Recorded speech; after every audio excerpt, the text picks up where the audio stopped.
परळी नगरपरिषदेसमोर आमरण उपोषणासाठी या ठिकाणी वैजनाथ सुरवशी हे बसलेले आहेत. नेमक्या त्यांच्या काय प्रमुख मागण्या आहेत? आपल्यासोबत वैजनाथ सुरवशी आहेत. तर आपण या ठिकाणी आजपासून परळी नगर परिषदेच्या समोर आमरण उपोषण करतायत. काय प्रमुख मागणी आहे? या ठिकाणी माझं परळीच्या नगरपालिकेच्या समोर मला वाटतं तसं माझं आज 53वं आमरण उपोषण आहे आणि नगरपालिकेच्या समोर 4थं किंवा 5वं असेल म्हणा परळीच्या नगरपालिकेत.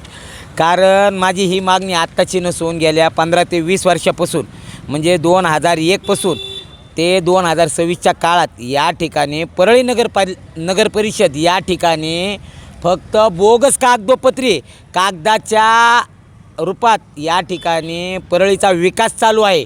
येथील प्रशासनातील प्रशासकीय अधिकारी आहेत किंवा राजकीय नेते आहेत, यांनी ह्या परळीच्या नगरपालिकेला पार लुटून खाण्याचं काम केलं आहे.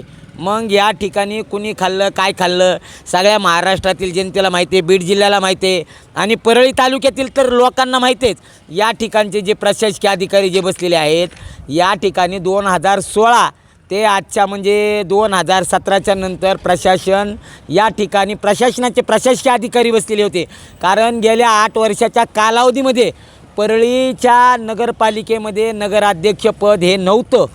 जर असलं नव्हतंच म्हणा, कारण या ठिकाणी महाराष्ट्रातील प्रत्येक नगरपालिका असतील महानगरपालिका असतील ना हे असतील या ठिकाणी नगराध्यक्षपद हे रिकामं होतं. ह्यावेळेस नगराध्यक्षपद रिकामं असताना या ठिकाणच्या प्रशासकीय अधिकारी पदावर असणारे या ठिकाणचे अधिकारी जे आहेत त्याच्यामध्ये तुम्हाला मुख्य करून सांगतो, मुख्य अधिकाऱ्यामध्ये या ठिकाणचे जे मुख्य अधिकारी आहेत कोण माहिती आहे का? त्र्यंबक कांबळे म्हणून आहेत. पुन्हा त्याच्यानंतर OAS म्हणून या ठिकाणचे जे संतोष रोडे सर आहेत. पुन्हा नंतर या ठिकाणी अनिल कुमार दीक्षित आहेत. म्हणून पुन्हा नंतर या ठिकाणचे बापू नरवाडे हे पाणी पुरवठा आणि हातपंपाचं काम करत आहेत म्हणा. ह्यांच्यामार्फत परळीच्या 2016 ते 2026च्या काळामध्ये भक्ती एंटरप्राइजेस या नावानं एक बोगस कंत्राट तयार करण्यात आलं आणि या बोगस कंत्राटच्या स्वरूपातून त्यांनी कोट्यावधीचा अपहार केलेला आहे, भ्रष्टाचार केलेला आहे. आणि परळीच्या नगरपालिकेत या ठिकाणी माझ्याकडे माहितीच्या अधिकाराखाली कमीत कमी 40 ते 50 माहितीचे अधिकार टाकलेले आहेत. परंतु या ठिकाणचे प्रशासकीय अधिकारी असतील किंवा या ठिकाणचे प्रशासन असतील किंवा राजकीय येथे सगळ्यात मोठा राजकीय नेत्याचा कुणाला वरद हसता येत तुम्हाला माहिती आहे. त्यामुळं येथील प्रशासकीय अधिकारी मला काय करतात माहिती आहे का सर? माहिती देण्याचं काम करत नाहीत. मग ह्यांची मी खंडपीठाला म्हणजे संभाजीनगर या ठिकाणी त्यांचे अपील दाखल केलेले असतानाही अपीलधारक म्हणजे जे खंडपीठाचे जे आयुक्त आहेत त्यांनी यांना आदेश दिलेले असतानासुद्धाही मला या ठिकाणच्या अधिकारी मी मागितलेली माहिती मला देण्याचं काम करत नाहीत.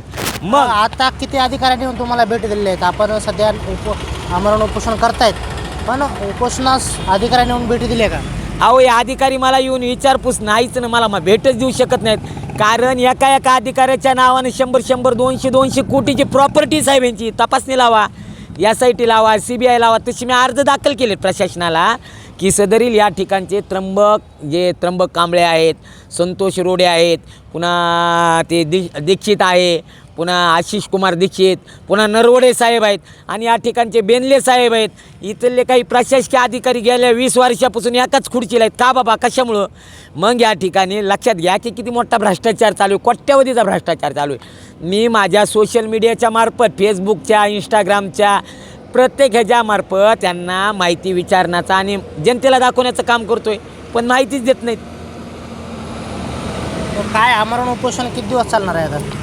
जोपर्यंत येथील प्रशासकीय अधिकारी मी दिलेल्या अनेक अर्जानुसार आणि खंडपीठ या ठिकाणच्या आयुक्त साहेबांनी दिलेल्या आदेशानुसार जोपर्यंत जे भक्ती एंटरप्राइजेस असेल किंवा कमीत कमी 15 ते 20 या ठिकाणचे असे एंटरप्राइजेस आहेत, असे कंत्राट आहेत जे फक्त कागदपत्रावर दाखल आहेत, त्यांच्यामार्फत या परळीच्या नगरपालिकेमध्ये बोगस भ्रष्टाचार चालू आहे.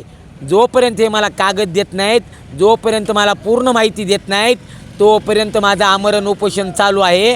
आणि नाही जर दिलं तर मी आत्मदहन तर करणारच आहे सांगितल्याप्रमाणे.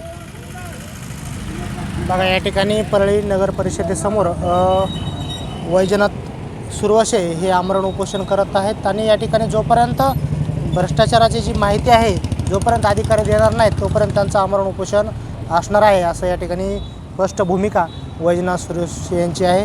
कॅमेरामन दत्तासह मी श्रीमंत Khandekar, news Maharashtra one channel.